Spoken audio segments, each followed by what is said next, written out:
Start the day with God. Fill the day with God. End the day with God. That is the way to God. આજે 1 જાન્યુઆરી 2026 અને ગુરુવાર નવા વર્ષનો શુભ પ્રારંભ થઈ રહ્યો છે. એટલે તમામ દર્શક મિત્રોને હાર્દિક શુભેચ્છા. અને હાર્દિક શુભેચ્છા સાથે થોડી બીજી વાતો કરી લઉં. તો પહેલું તો નવા વર્ષે તમામને સ્વાસ્થ્ય પ્રાપ્ત થાય, કારણ કે જીવનનો આધાર આખો સ્વાસ્થ્ય ઉપર જ છે. અને મારી જિંદગીના 88 વર્ષ પૂરા થઈ ચૂક્યા છે.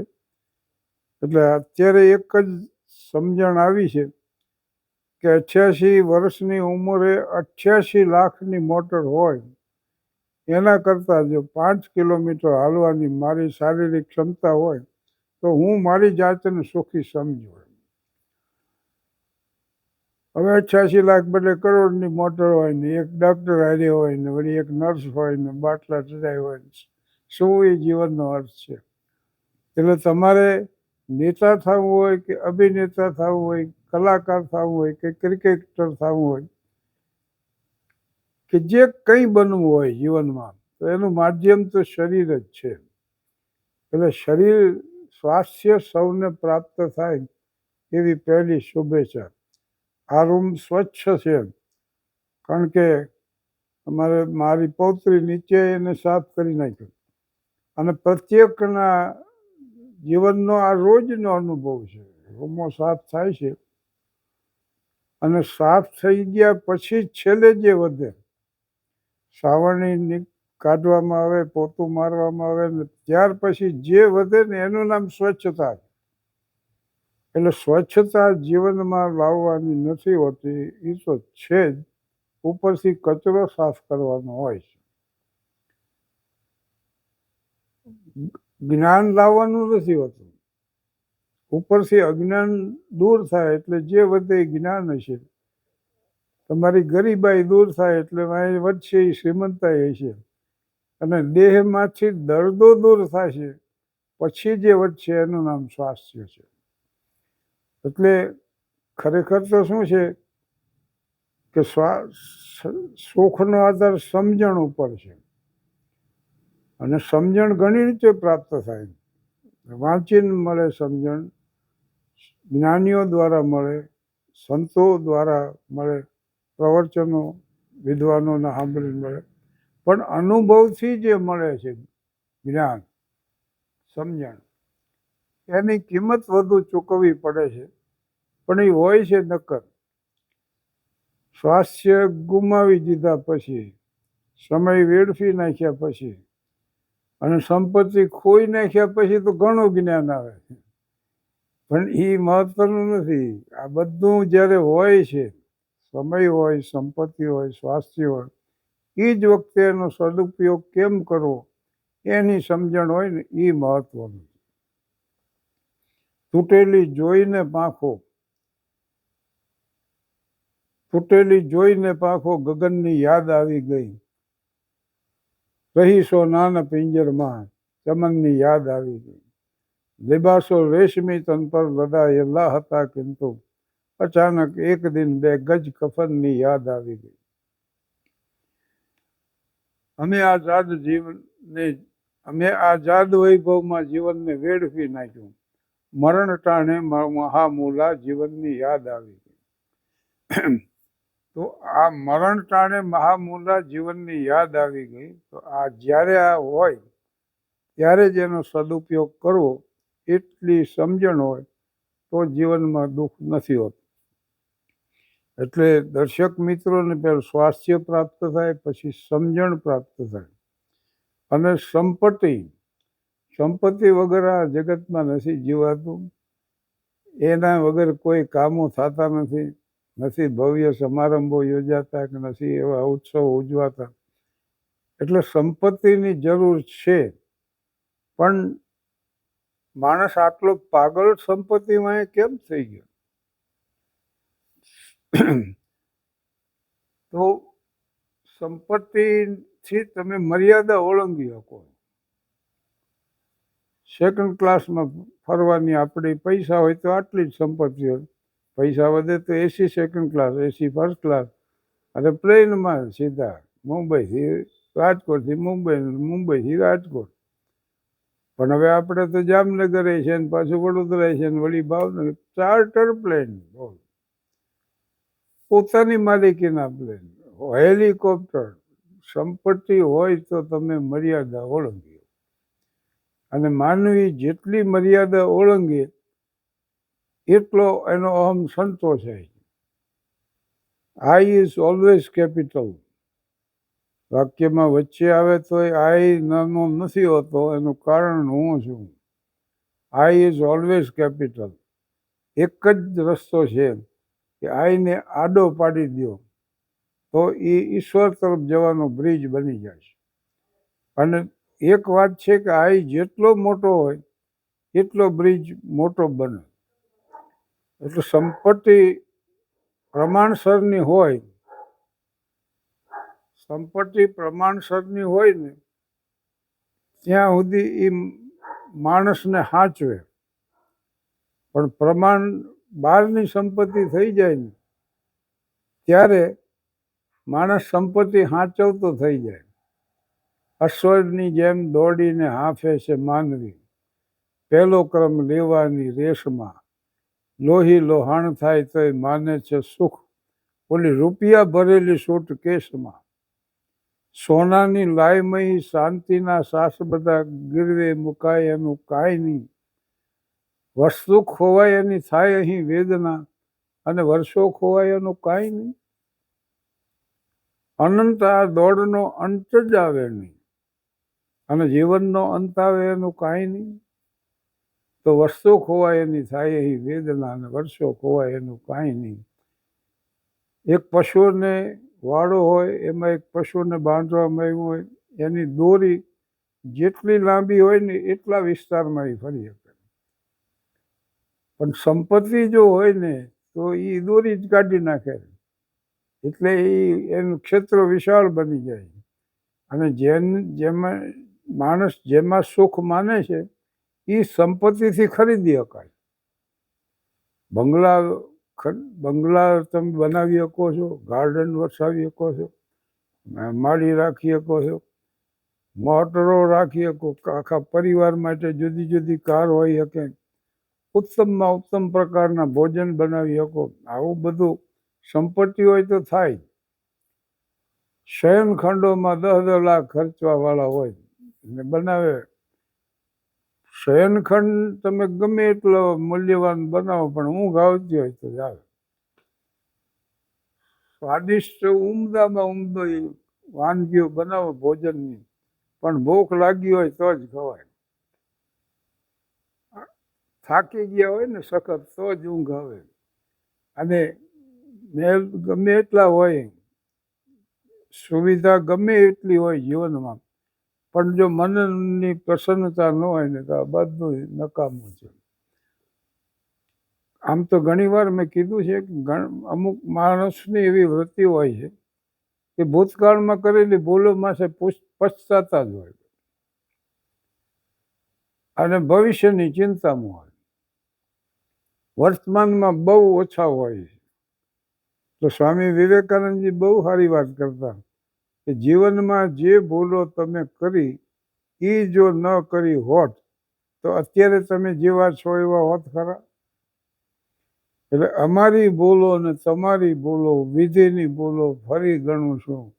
નૌકા ડૂબી ગયા પછી હવે સફરની વાતો ફરી કરું. તો done is done, it cannot be undone. ડિગરી બાત બને નહીં, લાખ કરો કિન કોઈ, રહીમન બિગરે દૂધ છે, મઠે ન માખન હોય. એટલે અંગ્રેજીમાં છે ને વર્તમાનને પ્રેઝન્ટ કહેવામાં આવે.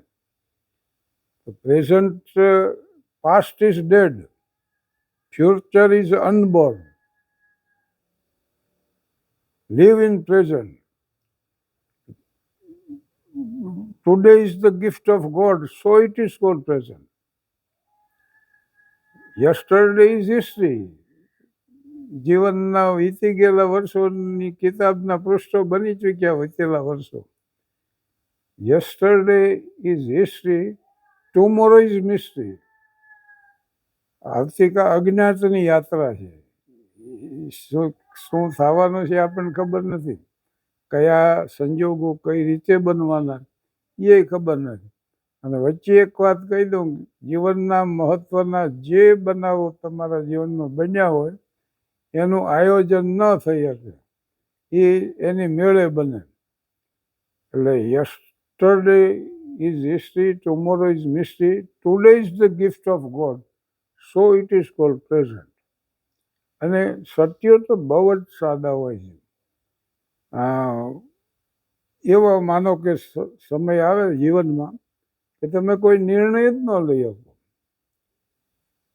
ત્યારે એક જ વાત છે, when you are not able to take any decision, follow your heart. Your heart is in left but it is always right. જીવનમાં આવી ક્ષણો આવે તો હૃદયને અનુસરવું, કારણ કે ભલે હૃદય ડાબી તરફ હોય પણ એ હોય હંમેશા સાચું. લાઓ છે એટલું જ કહેતા કે જ્યાં ક્યાં અટકવું એટલી જ જો ખબર હોય તોય જીવનમાં દુઃખ ન હોય. જીસસ એમ કહેતા કે find out the truth and truth will make you free. સત્ય શોધો અને સત્ય જ તમને મુક્તિ અપાવશે.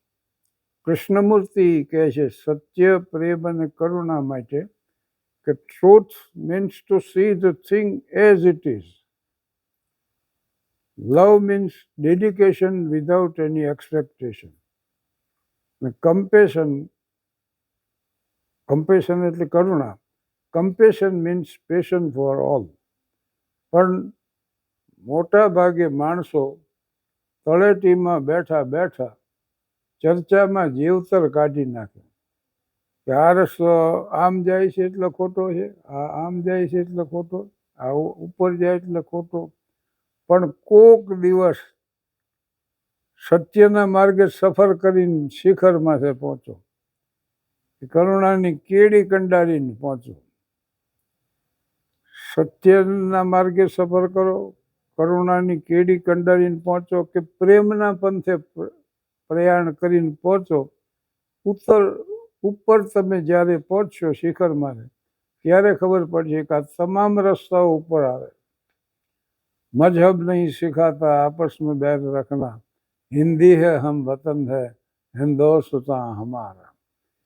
એટલે હાસ્ય મારું ક્ષેત્ર છે અને જીવનની 3 જ બાબતો મહત્વની ગણી છે. હસો. નોર્મન કઝિન્સે એનેટોમી ઓફ ઇલનેસ અને હીલિંગ હાર્ટ 2 પુસ્તકો લખ્યા છે. માત્ર હાસ્યથી હાજા થઈ જનાર આ સજ્જન છે નોર્મન કઝિન્સ, અને આ એના પુસ્તકો પ્રસિદ્ધ છે. પછી છેલ્લે 4 વાક્યો એને એવા 3 જ વાક્યો એવા લખ્યા ઉપસંહારમાં કે હસો, ખડખડાટ હસો. ટોમસ કાર્લાઇલ એમ કહેતા કે જ્યારે માનવી ખડખડાટ હસે છે ને ત્યારે એના હૃદયમાં બુરાઈ નથી હોતી. મારો ઉદ્દેશ સહકુટુંબ સાથે બેસીને માણી શકે એવું વિશુદ્ધ હાસ્ય સર્જવું અને રજૂ કરવું, આટલો જ છે. અને એને 14 નવેમ્બર 2025 56 વર્ષ પૂરા થઈ ગયા. આ 57મું વર્ષ છે અને આ 57 વર્ષથી ચાલતો પ્રયાસ માત્ર છે. બીજી વાત એ છે કે એમાં જીવતરની વાતો વણી લેવી. અનેક વાર મેં દાખલો આપ્યો છે. આલ્બર્ટ આઇન્સ્ટાઈનને એક યુવાન પત્રકારે પૂછ્યું કે sir what is the meaning of life? સાહેબ જીવનનો અર્થ શું છે? એટલે આઇન્સ્ટાઈન કે young man life has no meaning at all. યુવાન જીવનનો કોઈ અર્થ જ નથી. એટલે ઓલો નિરાશ થઈને હાલતો થયો, પછી પાછો બોલ્યો અને એમ કીધું આઇન્સ્ટાઈને કે young man life has no meaning at all but you can give meaning to your life. જીવનનો કોઈ અર્થ નથી પણ તમે જીવનને અર્થપૂર્ણ બનાવી શકો. 2026ના આ વર્ષમાં પ્રત્યેક દર્શકો પોતાના જીવનને અર્થપૂર્ણ બનાવે એવી હાર્દિક શુભેચ્છા. અને બીજી વાત એ છે કે मजहब नहीं सिखाता, आपस में बैर रखना, हिंदी है हम वतन है हिंदुस्तान हमारा। આ શૂટ મેં ખાલી શિયાળા પૂરતો રાખ્યો છે. મને કડવો અનુભવ થયો. એક મારવાડી પરિવારે મારો કાર્યક્રમ રાખ્યો અને હું વળી શૂટ બૂટ પહેરીને તૈયાર થઈને ગયો અને મને એમ કે ઓડિયન્સમાં પેલું બેહું, પછી આપણું નામ જાહેર થાય ત્યાં જાઉં, વિડીયોમાં ઝડપાઈ જાઉં. હું દાખલ થયો ને તો વેવાઈએ મારી પાસે પાણી મંગાવ્યું. બોલો, મને કહે પાણી લઈ આવો. એટલે હું તો એની સામું જ જોઈ રહ્યો. ભગવાન મહાવીરની એક ફિલસૂફી મને યાદ આવી કે જીવનમાં જે ઘટના ઘટે એનો પ્રતિભાવ તમારા મનમાં જે ઉઠે એ વ્યક્ત કર્યા પહેલાં એનું નિરીક્ષણ કરી લો, એટલે કર્મ નિર્જરા થઈ જાય છે. એટલે હું એની સામે જોઈ રહ્યો. પછી મેં જોયું તો વેઇટર હતા ને એ શૂટ પહેરીને ફરતા. ગેરસમજ એમાં છે નહીં. ત્યાં તો મારો કાર્યક્રમ જેણે રાખ્યો તો એ આવ્યા અને શેઠે પાસે એવાને પરિચય આપ્યો કે આજના આપણા કલાકાર. પછી મને ઘણો સંકોચ થયો. મેં કહ્યું કાંઈ વાંધો નહીં ભાઈ, થઈ મથુર પડી મારી હારે હતો ને અમે પછી જમવા ગયા. તો ત્યાં એવો નાસ્તો હતો કે ખીરમાં જલેબી નાખીને ખાવાની. હું તો ખીર લઈ આવ્યો ને જલેબી નાખી શરૂ કર્યું તો એવું ખાટું લાગ્યું. ઓલાને કીધું ભાઈ આવો નાસ્તો હોય આટલું ખાટું? મને કે ક્યાં તમે ક્યાંથી ખીર લીધી? તો કીધું આ રહ્યો ને એમાંથી લીધી ખીર, એમાંથી જલેબી લીધી. તમે ખીર સમજીને જે લઈ આવ્યા ને એ જલેબી બનાવવાનું ખીરું છે. પછી એને લાવી દીધી ખીર જલેબી, એમ અમે નાસ્તો કર્યો. અને ઓલા સોફિસ્ટિકેટેડ પરિવારમાં વળી ભજીયા હોય ને એ આમ હાથેથી નહીં ઉપાડવાનું, ચીપીએથી ઉપાડીને ડીશમાં મૂકી અને લઈ જવાનું. અમારો મિત્ર મથુર એ ભજીયું ચીપીઓ બે લેતો આવ્યો. મેં કીધું આ ચીપીઓ ક્યાં આવી લાવ્યો? એ મૂકીએ પાછો, એના લાઈન અટકી ગઈ સામું. એટલે એકાદ પ્રસંગ હું રજૂ કરું ને. એક જણે મને પૂછ્યું કે હારા કામમાં થોડાક પૈસા વાપરવા શું કરવું? મેં કે જેના ઉછીના લીધા એને દઈ દો. પણ એક જણાએ મને પૂછ્યું કે મારે એવું સ્થાન બનાવવું છે, ખર્ચ ભલે થાય પણ જ્ઞાતિ જાતિ વય ધર્મના ભેદભાવ વગર લોકો ભેગા થાય. એટલે મેં એને સલાહ આપી કે તો આવું જ કરવું હોય ને તો 20 જાજરું બનાવવું, 20 લેટ્રિન, 10 લેડીઝ માટે, 10 જેન્ટ્સ માટે. બસ આ સ્થાન એવું છે કે જ્ઞાતિ જાતિના ભેદભાવ વગર લોકો આવશે. અને એમ ન કરવું હોય તો બીજું સૂચન મધુશાલા બનાવો. મંદિર મસ્જિદ બહાર બઢાતે મેલ કરાતી મધુશાલા. તો આ હરિવંશરાયની કૃતિ છે, મધુશાલાનું આ મુક્તક છે. મંદિર મસ્જિદ બહાર બઢાતે મેલ કરાતી મધુશાલા, હે વિધવા મસ્જિદ તુમારી ઓર મધુશાલા સદા સુહાગન. પણ હરિવંશરાય એટલે અમિતાભ બચ્ચનના પિતા, સૌને ખબર છે. પણ એક એને આધ્યાત્મિક ઓપ જે આપ્યો છે, जीवन में मधु का प्याला था, हमने तन मन दे डाला था, जो टूट गया सो टूट गया, मदिरालय का आंगन देखो कितने कितने प्याले हिल जाते, गिर मिट्टी में मिल जाते, पर बोलो टूटे प्यालों पर कब मदिरालय पछताता है, जो बीत गई सो बाट गई. અને છેલ્લે એને એવું લખ્યું કે मृदु मिट्टी के बने हुए मधुघट फूटा ही करते हैं, लघु जीवन लेकर आए हैं प्याले टूटा ही करते हैं, वह कच्चा पीने वाला है जिनकी ममता घट प्यालों पर, जो सच्चा पीने वाला है कब रोता है चिल्लाता है, जो बीत गई सो बात गई.